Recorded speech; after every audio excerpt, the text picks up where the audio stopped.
Hi Niamh, welcome to Fintech Talents. If you could just tell us a little bit about your company Fivetran and yourself. Sure.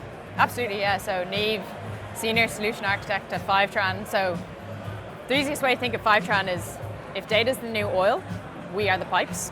Right. So we move data from whatever data sources that you might use in your company, and we move that to the cloud for you on your behalf. So think of your core banking system that's sitting on some database. Think of your CRM system, your NetSuite, whatever data source you can think of, any of your marketing data sources.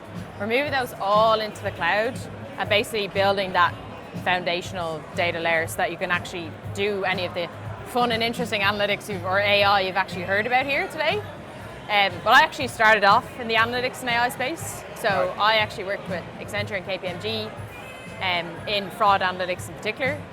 So I worked with a lot of the major banks here, embedding fintech into those banks for fraud analytics use cases. But the problem I found is that we'd go off and we'd do this wonderful POC and it would provide these amazing results. But then when you put it onto real data, it would just fall over.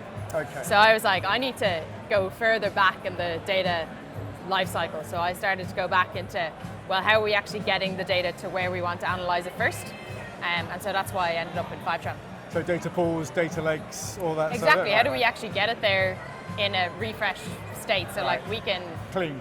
Cleaned. And also, like what I was finding is that like a lot of data science that we were doing was on extracts, time is so frustrating. By the time the project was over, it was stale. Do you know what I mean? So like with us, it's like continuously updating that data in the cloud for you. So like, every 5 minutes we might check your CRM, see if there's any changes and just push the changes up. So not pushing the whole thing up again, not like re-uploading a whole file, just like the changed metrics that have occurred in that particular file. So really just enabling analytics, because that was my main frustration when I was in analytics. It's just like, where's the data? This is the main thing you always hear is like, well, we haven't got access to it, X, Y, and Z, it's not there, it's not clean, it's not structured.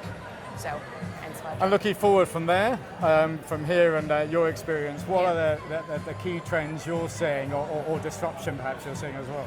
Yeah, so the exciting thing for me coming from a data perspective is the whole movement around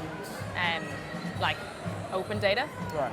And what's really interesting is that you're from an FS background as well, regulation traditionally has been rules, nothing goes anywhere, very risk adverse, whereas with the open banking regulations, nearly the opposite of that. It's nearly like you need to, in a structured and controlled way, but you need to open up these various data points, and that just provides so much opportunity for many other companies to actually engage more with financial services.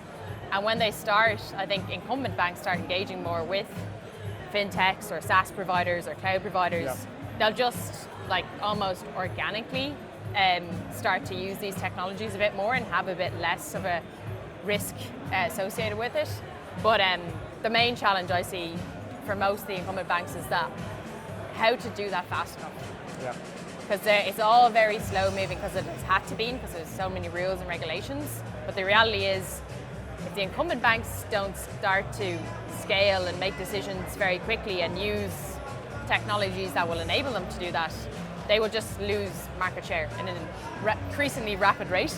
Right. So that's really what excites me, is that there's a lot of innovation coming to what's a very traditional industry. And what I quite like about it is that a lot of the incumbent banks are actually partnering with fintechs. So it's like partnering with disruptors. If you think of another industry like the taxi industry, Uber just came in and My Taxi and Free Now, they just came in and took over. There was no partnering with the older ones. So I think there's potential for the incumbent banks to kind of survive and flourish, but they just need to act quickly. Great stuff. And you've been here today so far. What have the highlights been for you, and what are you looking forward to in the rest of today and tomorrow at the event? Yeah, so one of the discussions was around having a greenfield bank within an incumbent bank. So that was obviously particularly interesting for me, given my background and the kind of pros and cons to that. And one of the speakers was like, well, we're backed by an incumbent bank, but we have a separate tech stack for them, which makes us a lot more agile. And I was like, well, that's great. But if you had actually been like embedded in that bank, you might have brought that incumbent bank on with you onto that new tech stack, as opposed to saying, like obviously it's let them scale really quickly independently, but if for the whole wider banking group, if they had maybe brought that in, they would have seen a cultural change within their own bank in terms of the technologies they embrace. And then in that same talk was just conversations about like stop, which is what we always say in Fivetran, is like stop spending time and resources and your employees' time on solving problems that have already been fixed by somebody else. Right. So like why would you go in and build your own data pipeline to get data from your CRM system to, you know, your BigQuery or your Snowflake? Somebody already does that. Like somebody is like specializing in doing that, and it's like just start leveraging that. It's too you don't have enough time to go building these things yourself, and also your employees don't want to be reinventing the wheel. Like that's been done somewhere else. So focus your employees and your resources on the uniqueness of the thing that you're trying to solve. So what is like core to your product? Put all your energy into making that as customized and as personalized as possible, as opposed to doing something that somebody else has already done.